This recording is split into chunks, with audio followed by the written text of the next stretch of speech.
התחלנו באמת עם גרטה והשביתה שהתחילה למען האקלים, ואנחנו שמחים מאוד שגם בישראל צמח ארגון חדש, ארגון שביתות הנוער למען האקלים.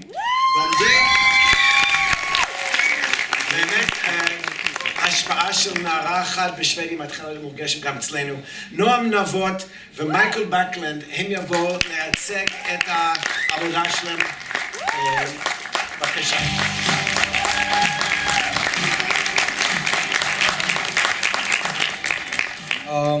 טוב, שלום לכולם, אני מייקל, אני פעיל למען נגד שינוי אקלים, זה עובד, טוב.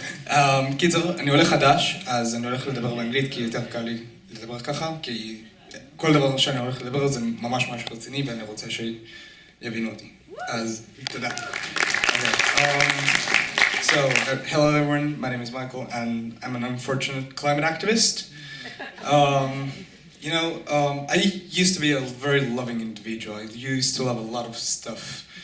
I love the fresh, I love babies and their cute little noses, and most of all, I love human smiles. But unfortunately, recently, I haven't been able to smile genuinely because I have started to hate quite a lot of things, honestly. For example, I hate the idea that I have to be on this stage in front of you all trying to convince that climate change is a matter that matters.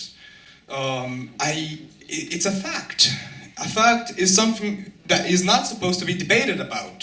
I hate the fact that people debate about climate change. I hate the fact that this party does not take climate change seriously or does not include our demands or listen to the scientists or include anything in the political agenda. And that has taken, honestly, my smile away. That's why I started to be a climate activist. And my sole motivation is to bring my own smile back to me. And that's why I participated in Smile last week.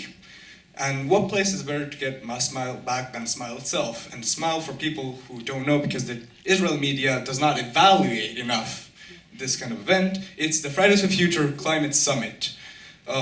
Basically, summer meeting in Lausanne, Europe, and which had over 450 attendants from over 38 different countries, including Greta Thunberg, whom I met. In Smile, I participated for 5 days in long discussions about climate change, the science, moreover, with the people I discussed about climate change, and 5 extremely emotional days that caused me to tear up occasionally as well. We passed the Climate Declaration of Lausanne and demands which are keep the global temperature rise below 1.5 Celsius degrees compared to pre-industrialized levels, ensure climate justice and equity for everyone, and listen for the best available science, which is united. And I gotta sit down for this because this is really personal. Here's something that I really haven't told to anyone yet. I've recently, moreover, just hating, I have started to feel a little bit stressed. I'm becoming climate anxious, and at the conference, I also met others who were climate anxious. There were about people suffering from mass depression because of climate anxiety. And it's not only me, or 10 people, or a fraction of the conference, or even the whole conference. In the US alone, climate change was listed as the 4th most frequent reason to be depressed for teens.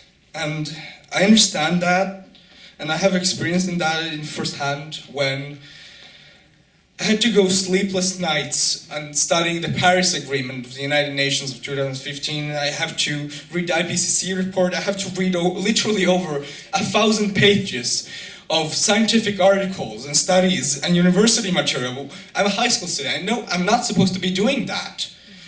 I had to skip school and suffer from pressure and work stress as a 16-year-old.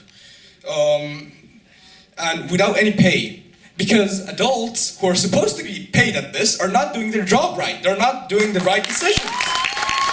I really sincerely do not understand who would want to put on a child the pressure of the world and our existence and everything we call life is on your responsibility. And if we don't act, I would personally feel one to blame.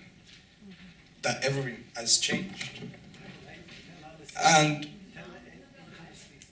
okay. Well, okay. I'm trying to run this. Okay. Well, anyways, that's why I hate. I hate the fact that 250,000 people are dying. 2078, I will celebrate my 75th birthday. All right. Well. If I have children, maybe they will spend that day with Right. me. I met her. She's wonderful. Maybe they will Anyways, ask me about so I hate the fact that 250,000 people are dying every year because of climate change. I hate the fact that we're risking several hundred billions of people into poverty and death. I hate the fact that my kid, who has even not been born yet, statistically has the realistic possibility of dying of malnourishment or lack of water. And if he continues to live, which might be unlikely, he will never see the magnificent coral reefs of Eilat because they're expected to go extinct. And personally, I cannot even worry about myself. What am I gonna do in 11 years when I'm gonna be 27? I can't think of that because I don't know what I'm gonna be in 2 years, 10 years time, what I'm gonna do after army, where I'm gonna be even. I don't know and teens don't think about these stuff because it creates anxiety for them. And I have to think about the future of the next generation as a teenager, and I think it's just devastating. And change is coming whenever you like it or not. And we literally don't have any time to waste. I just want to go to school, get a uni degree, and have a steady life. But apparently in the 21st century, that is way too much to ask. I want to be able to smile again and continue to love, but I have no other options to hate. Please, politicians who are here, please bring my smile back. This is your responsibility. There's a lot of things we can do. The only right thing for us to do is to go to net carbon zero emissions as fast as possible. Just follow the scientists. We had plenty of them here. That's literally all we want.